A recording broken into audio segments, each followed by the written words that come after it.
მოგესალმებით ძვირფასო ტელემაყურებლებო და ბედნიერ მშვიდობიან კვირას გისურვებთ.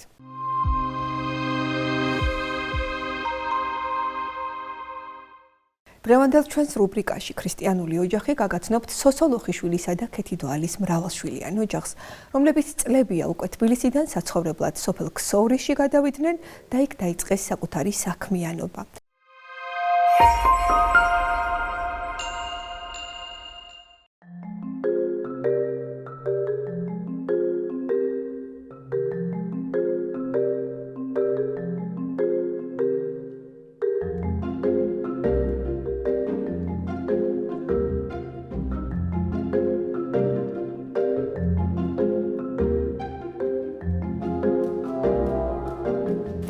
მე-6 წელია, რაც თბილისიდან სოფელ ქსოვრიში გადმოვედით ოჯახთან ერთად საცხოვრებლად და სრულიად შეიცვალა ჩვენი ცხოვრება და ჩვენი საქმიანობა.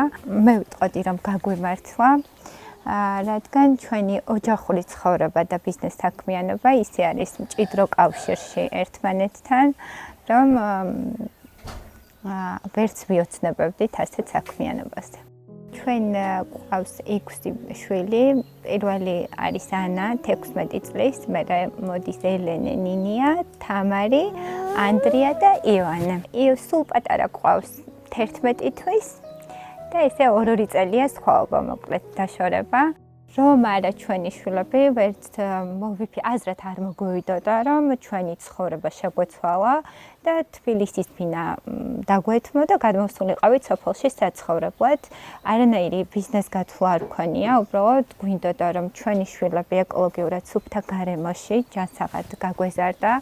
ჩვენი ხელით მოყვანილი ხილი ბოსტნეული შეგვეთავაზებინა და ზნეობრივად უფრო დაცულ გარემოში ყოფილიყვნენ, უფრო მშვიდად ვიქნებოდით, მეტი სივრცე და სუფთა ჰაერი გქონოდათ. ეს სახლი და კარი იყო ძველი ჩემი მეუღლის წინაპრების დანატოვარია და მივხვდით, რომ იმდენი საშუალებაც არ გქონდა, რომ რაღაც გაგვერემონტებინა, აქ მოგვეწყოდა დაჩად გქონოდა და ზაფხულობით ჩამოვსულიყავით. ამიტომ მოგვიწია თბილისზე უარის თქმა და გადმოსვლა, ფაქტიურად რისკზე წავედით, თუმცა მთელი 6 წელს ითვლის უკვე ჩვენი სოფელში ცხოვრება, სოფელში ცხოვრების ისტორია. არ ყოფილა არცერთი წუთი, რომ ეს გადაწყვეტილება რაღაც გვინანია, პირიქით სანამ გადმოვიდოდით ამ გადაწყვეტილებას მივიღებდით, რამოდენიმე წელი ვნერვიულობდით, ვფიქრობდით, ყოყმანობდით, იმიტომ რომ ჩვენ არ გქონდა სოფელში ცხოვრების გამოცდილება. აი კი არა, მე მაშინ 4 შვილი მყავდა და ხელმეორედ ჩავაბარე უნივერსიტეტში მეღვინეობის მიმართულებით, რომ რაღაც საქმით დავკავშირებოდი, მეშინოდა, რომ ვერ ავყოლოდი ამ სოფლის ცხოვრების რიტმს. და თურმე აქ აღმოვაჩინეთ, რომ იმდენად სასიამოვნოა, იმდენად პერსპექტიულია, ნუ რა თქმა უნდა, თუ შრომა არ ეზარება ადამიანს, შემართება და სურვილი აქვს, ნამდვილად შესაძლებელია ეს ყველაფერი, რომ ნულიდან დაიწყო საქმე და მიაღწია წარმატებას.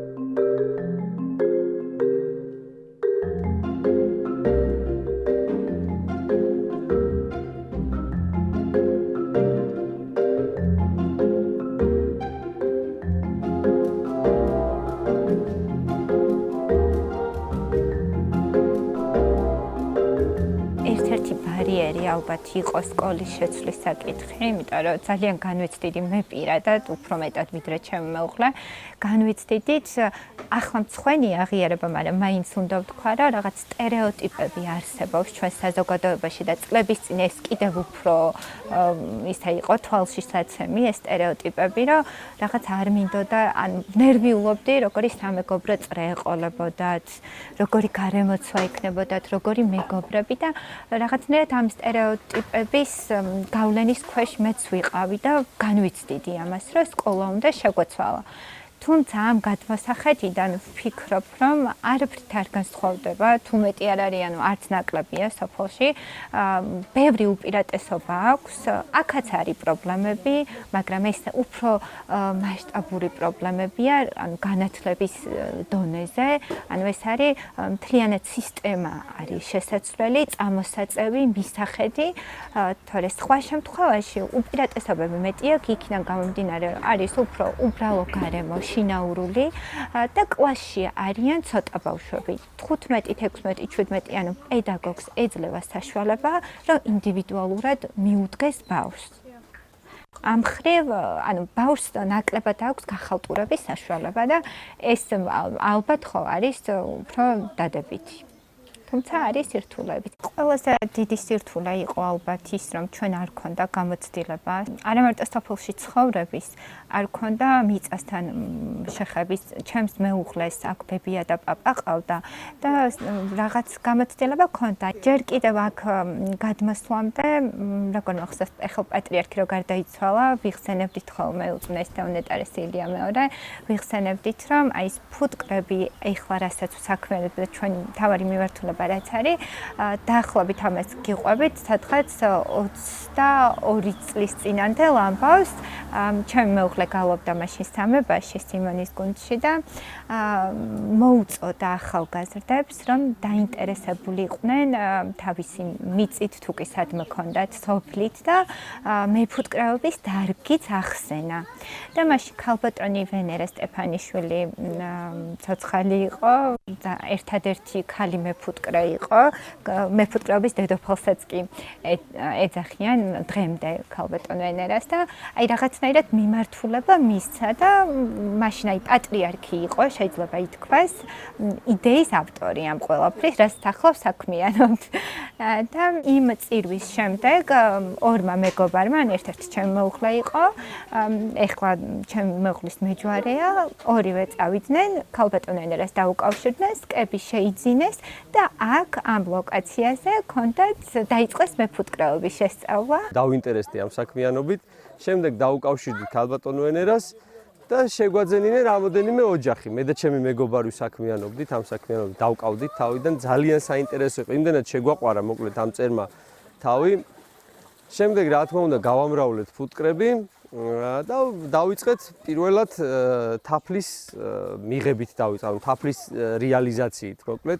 და უბრალოდ თბილისში ცხოვრების პირობებში ჰობის დონეზე იყო ეს ყველაფერი, სერიოზულ სახეს რა თქმა უნდა ვერ აძლევენ, ზოგადად რაც გინდა რომ აკეთო სოფელში აუცილებელია რომ იქ იყო შორიდან საქმე არ გამოდის, მიუხედავად იმისა რომ ჩვენი სოფელი ახლოს არის თბილისთან, წინ და უკან სიარულში საქმეს ვერ აკეთებდნენ. და შემდეგ კარგი გამოცდილება რომ მიიღო და წლების მერე ჩვენ რო გადავცხოვრდით აქ, ფიქრობდით რა უნდა გაგვეკეთებინა, ანუ ერთია რომ სოფელში გადახვიდე და მეორე რა უნდა აკეთო, ხო? ანუ კარგია ბავშვებს რომ ჯანსაღის საკვები და სუფთა ჰაერი შესთავაზო, თუმცა გჭირდება სახსრები რომ იარსებო და ჩვენი ძლიერი მხარე დავუკავშირეთ ერთმანეთს, ბავშვები ძალიან გვიყვარს, მიხვდებით ადვილად. და ყველაზე დიდი გამოცდილება იმ დროისთვის მეუღლეს ჰქონდა მეფუტკრეობის დარგში და ეს ორი სფერო, ასე ვთქვათ, ერთმანეთს დაუკავშირეთ და ასე შეიქმნა საგანმანათლებლო პროგრამა მეფუტკრეობა ბავშვებისთვის, რომელიც არის ინოვაცია, ჩვენი სიტყვა ინოვაციაზე, რატომღაც ტექნოლოგიები გვახსენდება, თუმცა ეს ასე არ არის, აი სწორედ ძველის და მივიწყებულის აღდგენა და სხვა ფორმით წარმოჩენა, ეს არის უკვე ინოვაცია და სიამაყეში თუ არ ჩამომართმევთ, მე ვფიქრობ, რომ ეს არის ინოვაცია, როცა ეს ძველი დარგი გაცოცხლდა და ბავშვების თვის მისაწვდომი გახდა. ჩვენ თითქმის ყველა ასაკის ბავშვი გვყავს, მათზე დაკვირვებით, რა თქმა უნდა, ჩვენთვის დიდი ძალა იყო, ჩვენთვის დიდი პლუსი იყო ის, რომ ბავშვების ფსიქოლოგია ასე თუ ისე ვიცოდით. ანუ რა არის ჩვენი პროგრამის მიზანი, რომ ბავშვები დავაინტერესოთ სოფლის ცხოვრებით, რა თქმა უნდა, მეფუტკრეობით, რითი არის ქართული ფუტკარი გამორჩეული და გვინდა რომ ეს ყველაფერი იყოს არაფორმალური ფორმალურის და განათლების სახით. ანუ ბავშვმა თამაშით, გართობით, არტ-თერაპიით ეს ყველაფერი მიიღოს, ან ცოდნა მიიღოს ისე, რომ სახალისო იყოს ბავშვისთვის და ბავშვობისთვის მისაღები ფორმით იყოს ეს ყველაფერი. ეს გახლავთ ქართული რუხი ფუტკარი, რომელიც არის, რა თქმა უნდა, უნიკალური თავისი თვისებებით, გამოირჩევა თვინიერებით და რაც ყველაზე მთავარია, გრძელი ხორთუმით. ყველაზე მეტად პროდუქტიულია ჩვენი ქართული ფუტკარი მთელს მსოფლიოში და უნიკალური.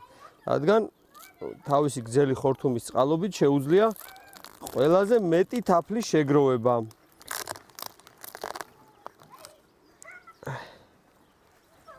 ეხლა ვნახოთ თაფლის მოსავალი მაინტერესებს. აქვს თუ არა შემოტანილი თაფლი და რამდენი დაუწყიათ, აბა ვნახოთ. ეხლა ამოვიღებ მე ჩარჩოს.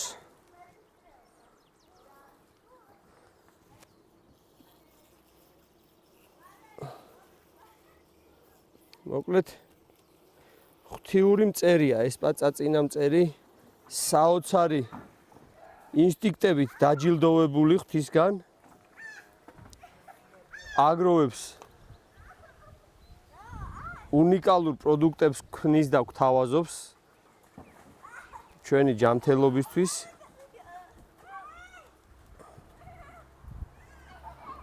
თაფლი არის შემოტანილი, გაგვახარა წელს. კი.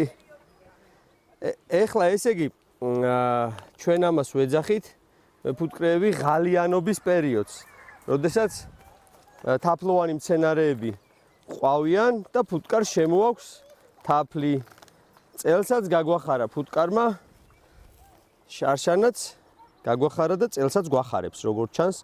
იმიტომ რომ დაწყებული აქვს უკვე თაფლის შემოტანა. ეხლა მე ვათვალიერებ თაფლია, ეს ზედა განყოფილება გახლავთ თაფლისთვის განკუთვნილი სათაფლე ჩარჩოები და ეხლა მე ამას ვამოწვევ. მოკლედ ძალიან საინტერესო პროცესია ეს. განსაკუთრებით მიყვარს ეს დრო. მთელი წელი ამისთვის ვემზადებით. მოკლედ რომ ვამზადებთ ფუტკარს შესახვედრად თაფლოვან მცენარეებთან. აბა ვნახოთ. ხო, აი, როგორ გვახარებენ, აი, ნახეთ. აი, უკვე იწყებენ, ეხლა იწყებენ, ესე იგი, როდესაც თითოეულ უჯრედს გაავსებს ფუტკარი, მერე იწყებს ამის დაბეჭდას. ცვილის თავსახურს უკეთებს, აი, ნაწილი დაბეჭდილი აქვს უკვე და ბოლო ჩარჩოებია დარჩენილი. ცვილის თავსახურს უკეთებენ ფუტკრები, რომ არ გადმოიღვაროს თაფლი, როცა დაასრულებს. მინდა ვთქვა, რომ ქართულ ფუტკარს და თაფლს დიდი პოტენციალი აქვს საქართველოში. მე როგორც გითხარით, მე ღვინე ვარ პროფესიით და აი ხშირად მიწევს ხოლმე შედარება, აი რაც გაიარა ქართულმა ღვინომ, ქართულმა ვაზმა, აი ამ გზას გადის ახლა ქართული თაფლი და არის აღორძინების ფაზაში და ვიტყოდი, რომ აი რაც უფრო მეტი ადამიანი და ოჯახი დაინტერესდება ამ დარგით, რა თქმა უნდა, უფრო განვითარდება. ჩვენ საქართველოში პირველები ვართ, ვინც მსგავსი სტილით და მსგავსი ფორმატით მიაწოდა მეფუტკრეობას, საზოგადოებას, თუმცა ახლა უკვე გამოჩნდნენ კახეთშიც გამოჩნდა მეფუტკრეობა ბავშვობისთვის და გვიხარია პირველ რიგში, იმიტომ რომ ეს ემსახურება საერთო საქმესთანაც ის რომ ვიღაცამ შენი საქმიანობა გაიზიაროს, ეს კიდევ უფრო გვარწმუნებს იმაში, რომ ჩვენ სწორედ მივდივართ და სწორი აღმოჩენა იყო. თუმცა ეს პირველობა მაინც არის, რა თქმა უნდა, განსაკუთრებული, ჩვენთვის არიან ხირებული. სხვათა შორის ერთ-ერთი ლექცია იყო აი პანდემიის დროს ბიზნეს ეკონომიკას ვინც გვიკითხავდა, იმ ქალბატონმა მაია ბენიამ გითხრა, რომ ბრაიან ტრეისი ცნობილი ტრენერია, სპიკერია, იყო ჩამოსული საქართველოში და რომ კითხა, რომ აი როგორ შეაფასებდით, აი საქართველოს როგორც ქვეყანას ბიზნესის კუთხითო რა და ესეთი რაღაც გვითხრა რომ ძალიან კარგი ქვეყანა საქმის გასაკეთებლადო რა ან ბიზნესის საკეთებლადო და ჩვენ აი გაკვირვებასო ჩვენს გაკვირვებას საზღვარი არ ქონდაო რა და ანუ თქვენი ქვეყანა არის ის სადაც ბევრ სფეროში შეგიძლია პირველი იყო და პირველობა ნიშნავს თითქმის იმას რომ დაიწყობდა წარმატებას მიაღწევა და მოკლედ ესეც ინსპირაცია იყო ჩემთვის რა რომ ის რაც არ არის რომ ის შექმნა და გააკეთო და ანუ საქართველოს ამბობენ რომ აი თქვა საქართველოს ვერაფერს ვერ გააკეთებ ეს ასე არ არის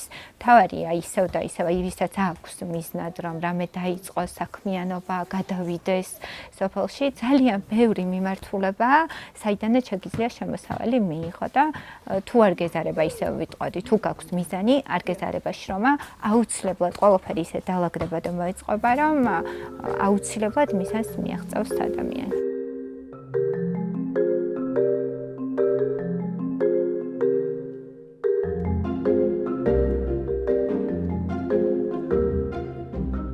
ჩემი და ფუტკრების ურთიერთობა დაიწყო მაშინ როცა აღმოვაჩინე და ჩემ მეუღლისგან გავიგე რომ ფუტკრის რძე შეიცავს გამაახალგაზრდავებენ ჰორმონს და ეს ჩემთვის როგორც ქალისთვის იმდენად დიდი აღმოჩენა იყო რომ დავინტერესდი გადავწყვიტე რომ შემესწავლა მე ფუტკრეობა და მე თვითონ მიმეხო ფუტკრის რძე ეს იყო 12 წლის წინ ეს ყველაფერი მეც მხვდა წილად ბედნიერება რომ ქალბატონ ვენერასთან მქონოდა ურთიერთობა მასთან შევისწავლა მეც გავიარე მე ფუტკრეობის კურსები და შემდეგ უკვე მარტო ჩამოდიოდი ორსული იმდენად ანუ წველი იყო და დიდი სურვილი რომ ეს ყველაფერი მე თვითონ გამეკეთებინა რომ სრულიად მარტო ჩამოდიოდი ვიღებდი ფუტკრის რძეს და ვისვამდი სახეზე ოღონდ მაშინ არ ვიცოდი რომ შეიძლებოდა თუ არ შეიძლებოდა სახეზე ეს წასმა და რას ვიფიქრებდი რომ 12 წლის შემდეგ მე ამ სფეროში ვიმუშავებდი და ეს იქნებოდა ჩემი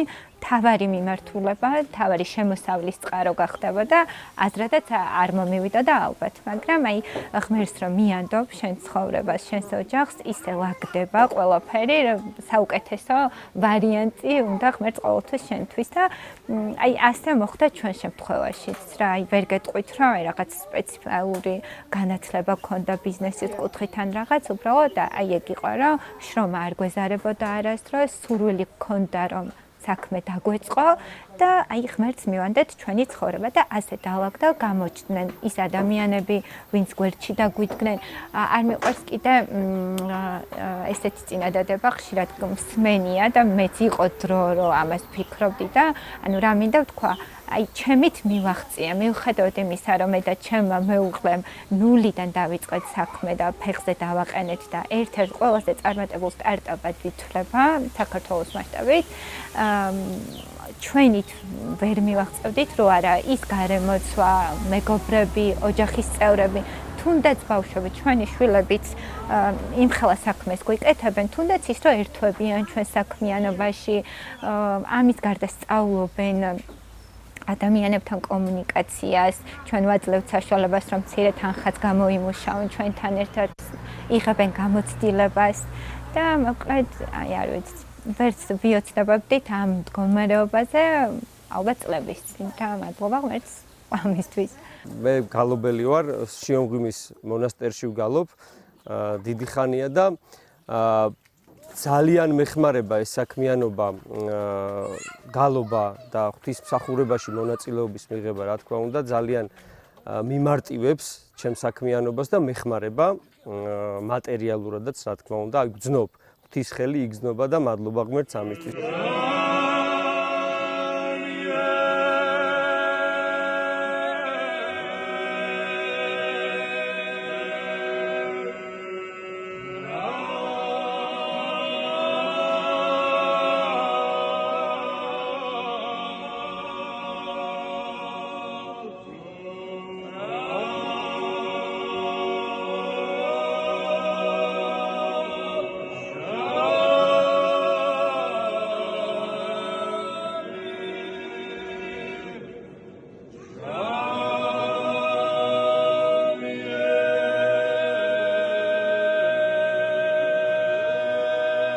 იმდენად საინტერესოა ეს მეფუტკრეობა ზოგადად პატარისთვისაც და დიდისთვისაც. ნამდვილად ეს ფუტკარი იმდენად საინტერესო მწერია და მართლაც ღვთიური მწერია, იმდენად დაჯილდოვებულია ეს ფუტკარი საოცარი ინსტინქტებით და ასევე რა თქმა უნდა უნიკალური პროდუქტებით და გვთავაზობს უნიკალურ პროდუქტებს. ექსკურსიებთან ერთად, სხვა ბავშვებთან ერთად ჩვენი შვილების დაინტერესდნენ ამ საქმიანობით და ჩართულები ყავს, აი ერთ საქმეს ვეწევით, ერთ საქმეში ვართ ყველა და ბევრად მარტივია. ჩვენი მომსახურეობა მორგებულია მართალია ბავშვებზე, მაგრამ სამიზნე აუდიტორია არის მათი მშობლები, რომ ჩამოყვნენ, დაინახონ, მოუნდეთ.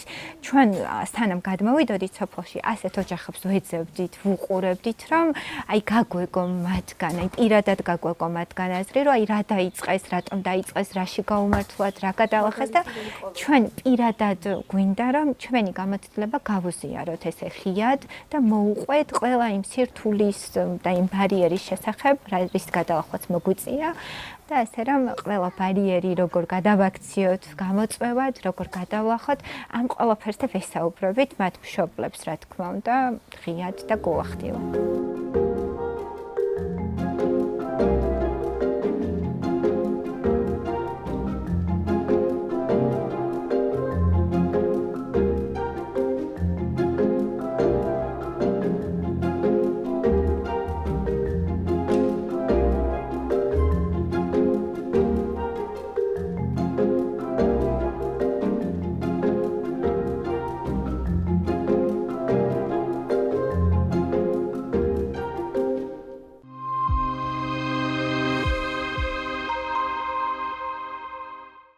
დღეს ჩვენ ამით გემშვიდობებით დასასრულს კიდევ ერთხელ შეგახსენებთ, რომ გადაცემის ამბები ღმერთსა და ადამიანებს ენახვა შეგიძლიათ ყოველ კვირას 22 საათზე საპატრიარქოს ტელევიზია ერთსულოვნების ეთერში. გემშვიდობებით.